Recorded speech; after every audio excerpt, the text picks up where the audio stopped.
வணக்கம் நண்பர்களே. இன்று நாம் பார்க்க போகும் படம் ஹரிஷ் சங்கர் இயக்கத்தில் பவன் கல்யாண் நடிப்பில் வந்திருக்கும் இந்த படம் கப்பர் சிங் மாதிரி ஒரு மாபெரும் ஹிட்டா இல்லையா பார்ப்போம்.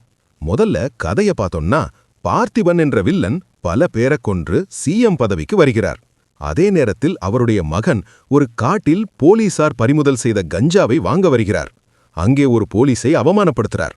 அதுக்கப்புறம்தான் நம்ம hero Pawan Kalyan mass entry. அவர் வந்து பார்த்திபன் மகனை கஸ்டடியில் வைக்கிறார். இதை தெரிஞ்ச பார்த்திபன் தன் மகனை எம்எல்ஏ ஆக்கணும் என்று தீவிரமாக தேட ஆரம்பிக்கிறார். இதே நேரத்தில் ராஷி கண்ணா குடும்பத்தோட காட்டுப்பகுதியில் வர்றாங்க. அவரை பாதுகாக்கும் பொறுப்பு பவனுக்கு வருகிறது. ஆனால் ட்விஸ்ட் என்னன்னா, பவன் தான் பார்த்திபன் மகனை கடத்தி வைத்திருக்கிறார். இதுக்குள்ளே பார்த்திபன் ஆட்கள் வந்து ராஷி கண்ணாவை கடத்திடுறாங்க. ஆனா நம்ம ஹீரோ என்ன பண்ணுவார்? எல்லாரையும் அடித்து நொறுக்கிறார். அதுக்கப்புறம் இவர் யார், பார்த்திபனோட என்ன பிரச்சனை, இந்த பின்னணி என்னன்னு ஒரு ஃபிளாஷ்பேக், அதுவே மீதி கதை. இந்த படம் முழுக்க முழுக்க பவன் கல்யாண் ஷோ தான். One man show.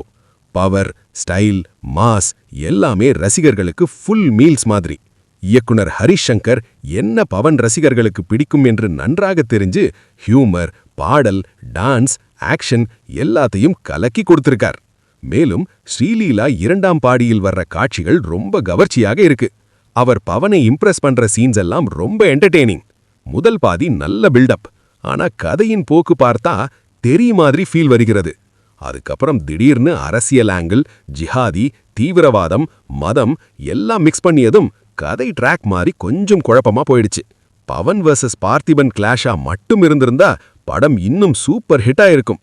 ஒளிப்பதிவு நல்லா இருக்கு, ஆனா தமன் விசை கொஞ்சம் பழைய ஃபீல், பெரிய இம்பாக்ட் இல்ல. மொத்தத்தில் இந்த படம் ஒரு மாஸ் என்டர்டெய்னர் தான், ஆனா கதையில் கன்சிஸ்டன்சி இல்லாததால் முழு சாட்டிஸ்ஃபேக்ஷன் கிடைக்காது. பவன் ரசிகர்களுக்கு கண்டிப்பா ஒரு ஃபீஸ்ட், சாதாரண ஆடியன்ஸுக்கு ஒரு முறை பார்க்கலாம்.